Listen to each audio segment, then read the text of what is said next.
اقرأ باسم ربك الذي خلق، خلق الإنسان من علق. اقرأ وربك الأكرم الذي علم بالقلم، علم الإنسان ما لم يعلم. صدق الله العظيم. أصبحنا وأصبح الملك لله والحمد لله. أحييكم بتحية الإسلام الخالدة، تحية أهل الجنة يوم يلقونه سلاما، فسلام عليكم ورحمة الله وبركاته. أما بعد، أرحب بكم في رحاب مدرستنا العزيزة ومع إذاعتنا الصبيحية لهذا اليوم 4 من ربيع الآخر عام 1447 هجرية، والموافق 23 من شهر سبتمبر المجيد عام 2025. راجين من الله العلي القدير أن تجدوا في طاعته والمتعة والفائدة وخير بداية من كل بداية آيات عطرة من القرآن الكريم يتلوها على مسامعكم الطالب. سبحان الذي يسرى بعبده ليلا من المسجد الحرام إلى المسجد الأقصى الذي باركنا حوله لنريه من آياتنا إنه هو السميع البصير. صدق الله العظيم. صدق الله العظيم.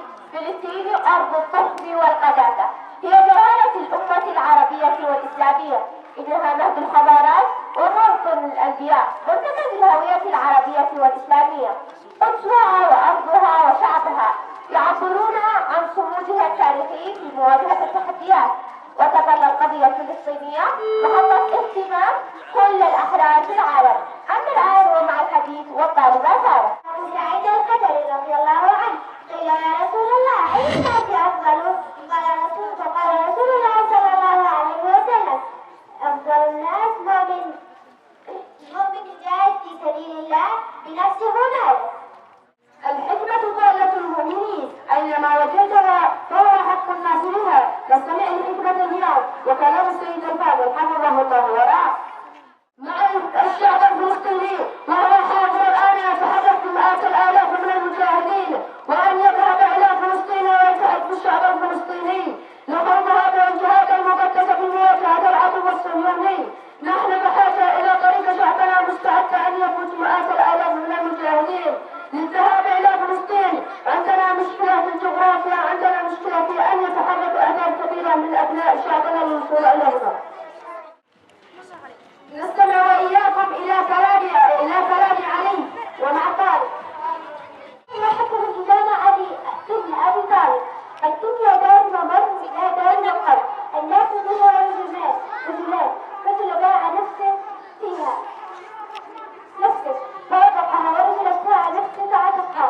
رجل باع نفسه فأوبقها، باع نفسه فلسنه عن كرامته، عن مبادئه، عن قيمه، عن حريته الروحية والأخلاقية. ورجل ابتاع نفسه فعتقها تعني أن أشترى نفسه أي وكرامته وقيمه. فعتق عاتق تعني حررها عن غضها من العبودية والهلاك المعنى العام للمقولة الكاملة. الحياة الدنيا هي مجرد محطة عبور وقتها وليست مكانا للإقامة الدائمة. وفي هذه المحطة أمام كل إنسان خيارات كثيرة أساسية. الخيار الأول أن يدفع نفسه بالسلطان ويكسب حريته وقيمه ويعرف نفسه. الخيار الثاني أن يشتري نفسه بالتمسك بالمبادئ والقيم والدين ويحاسب نفسه.